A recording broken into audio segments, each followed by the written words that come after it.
Yerlerim benim, görmüyorum acınızı. Allah, Allah da göstermem, Allah göstermez. Allah canım benim, canım benim. Bak canım bebek kıyafet isteyen var mı? Yerlerim benim, canlarım benim. Bebeği olan böyle mi? Battaniye abi. Ver yavrum ver. O iki tane mama ver. Ver yavrum. Ömer. Battaniye şunlar var.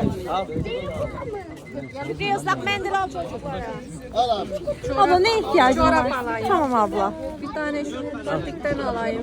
Şurada çorap isteyen vardı ya. Yok bunlar küçük. Yine bu var. Bu var mı? Yiyeceğiz.